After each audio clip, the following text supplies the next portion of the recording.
Kita sa ating mabuti ito. Dapat magsama-sama tayo. Magkaisa tayo para sa ikabubuti ng ating bansa.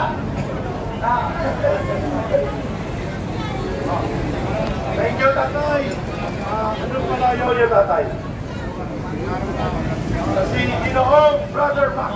Hello, saan tayo? Mga kababayan, tayo po ay pinapayagan naman ng kapulisan na mapayapa magtipon.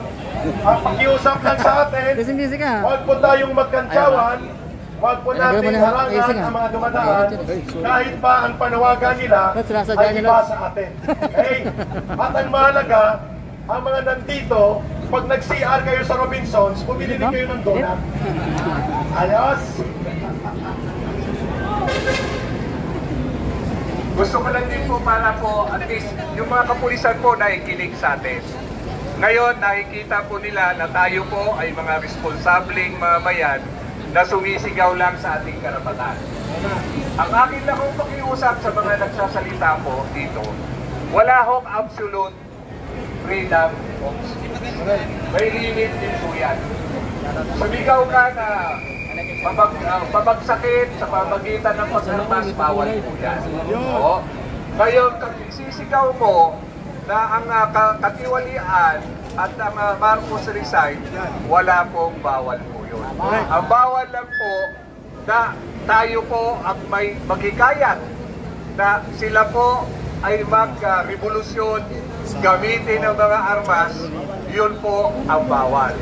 So, pakiusap ko po sa mga magsasalita na dito po tayo nakatutok sa ating pong karapatan sa Bill of Rights sa 1987 Constitution po natin. Salamat po.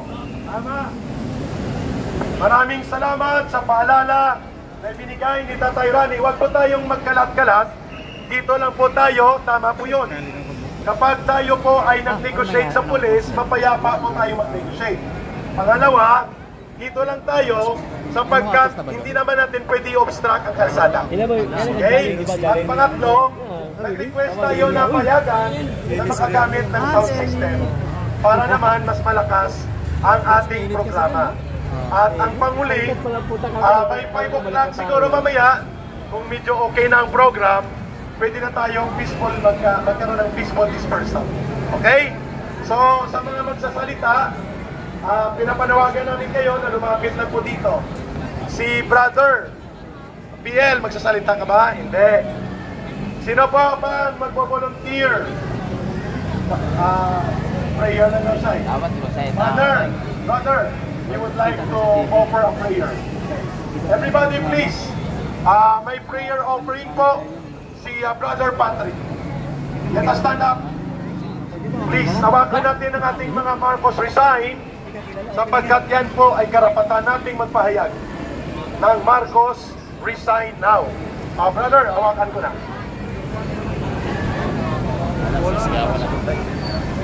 Not be self-satisfied, but keep seeking Christ. Things like by renewing ourselves, believing for those who are lang yan dito.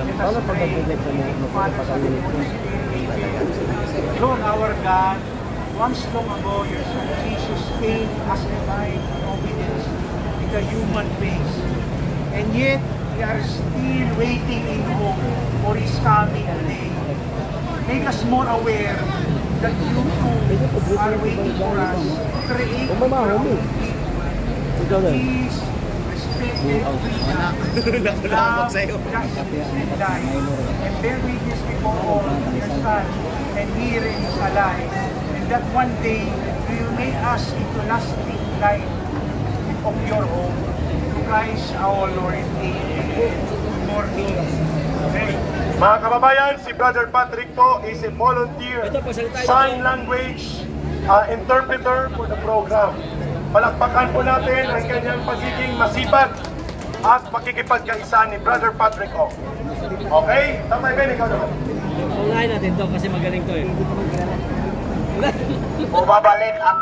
Bumabalik ang alaala sa Insa 1 kasi meron tayong kapatid dito na may bigay ng bulaklak. Naiyak ako eh. Kasi bumabalik ang diwa ng Insa 1.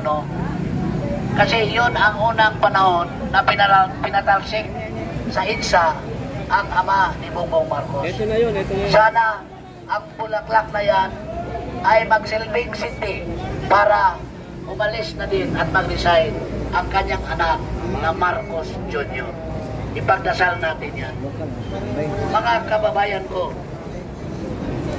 ang panawagan natin, hindi na pag-aalsa, wala yun. Ang panawagan natin ay yung pagkundina sa mga korupsyon na nangyayari sa bayan ito sa panahon ng administrasyon ni Bongbong Marcos. 3 taon siyang naging presidente at mag-aapat na taon na. Binigay ko na lang. Thank you. Umpisa pa lang ng kanyang pagkukulang, makikita na natin ang kanyang agenda o minimiti para sa bayan ito. Noong una, sa kampanya, binodol niya tayo sa pamamagitan ng kanyang pagsasabi na babangon muli. Babangon muli, yun ang battle cry niya. Akala natin, ibabangon muli ang wala naman, hindi naman tayo nadapa noon dahil sa panahon ni Presidente Duterte, umaangat naman tayo. Hindi ko maintindihan kung ang babangon niya. Pero kusang loob na tinanggap yung tao at nanalo siya. Ngayon, nung nakaupo, first day in office, ano ang kanyang ginawa? Nagpalabas siya ng Executive Order number 1. Ano yung Executive Order number 1? Ina-abolish niya ang Anti-Corruption Commission. Ano sa paningin nyo? Bakit niya binura yung Anti-Corruption Commission? Wala na mag-isisagaan niya. Ngayon, nakita natin na 3 taon mag-apat na, kaya pala lang binura dahil nakaw siya at mga kasamahan niya sa administrasyon sa pira ng bayan. Di ba? Walang sumita dahil nawala na ang Anti-Corruption Commission. Oo, nasabi ko yan sorry. Ngayon, that makes him corrupt Alam yung ganun-ganun. because maraming perang nawawala sa gobyerno. Trilyong piso ang nawawala. Yun pala ang ibabangon niya. Yung binulong sabi ko nga, binulungan ata yan nung maliit pa, binulungan ata yan ng kanyang ama na, Bongbong, pag magpresidente ka, magnakaw ka. Tama, sinabi yan. Siguro yun ang mensahe na binura niya ang Anti-Corruption Commission dahil yun ang turo ng tatay niya magnanakaw. Na Bongbong, magpresidente ka at magnakaw ka. So that makes him corrupt president ever. Nalagpasan pa nga daw niya ang record Guinness Book ng kanyang ama na greatest magnanakaw sa Pilipinas. Pero pangalawa, ano ba ang ibabangon ni Bongbong Marcos?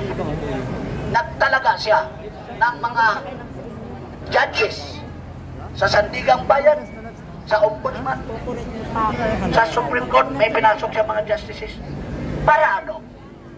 Gusto nilang linisin ang madilim na nakaraan ng kanilang ama na maraming kaso. So ngayon, unti-unti na nabura ang mga kaso ng kanyang ama sa plunder niya sa bansang ito.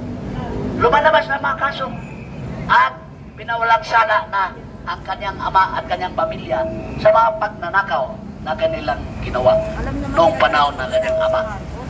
Pangatlo, anong ibabangon nila? Sa libro kasi, di ba, sa atin, doon sa libro ng Philippine History, nakatatak doon na ang Marcos ay magnanakaw, diktador, at villain. Di ba, salud ng bayan ang mga Marcos. So, itinaga niya ang kanyang kabinet, pinalitan si Inday Sara, pinalit si Angara, para pag-alis niya, malinis na ang libro, wala ng history na libro na magnanakaw ang kanilang ama. Yun ang katotohanan na babangon muli sila. At ngayon, sino ngayon ang mga nabibiktima sa kanyang mga ginagawa? Tayo, mga Pilipino. Hanggang sasabihin na lang ng DTI, hanggang sasabihin na lang ng Claire Castro na kasya na daw yung 500 pesos na Noche Buena ng mga tao sa Pilipinas. Di ba, isang kapamahakan na salita yon para sa atin. Ibig sabihin, wala na talagang pera ang taong bayan dito kasi ninanakaw na nila. Kaya nga, yung mga trillion pesos na ninakaw nila, yun ang nakapalubog sa ating ekonomiya. Pero mo, nagpalabas ng trillion pesos ang Central Bank para yan ay i-prime up o iangat ang ating ekonomiya. Ang cash na yan ay mag-securate sa ating ekonomiya. O dahil ninakaw nila, buti sana kung ninakaw nila, tinago, hindi nila tinago. Sana yung ninakaw nila, ginastos nila sa Pilipinas, umiikot ang pera. Wala eh. Tinago nila yung ninakaw nila na pera. So, mayroon na tayong economic imbalance. Wala na kasi walang kasi.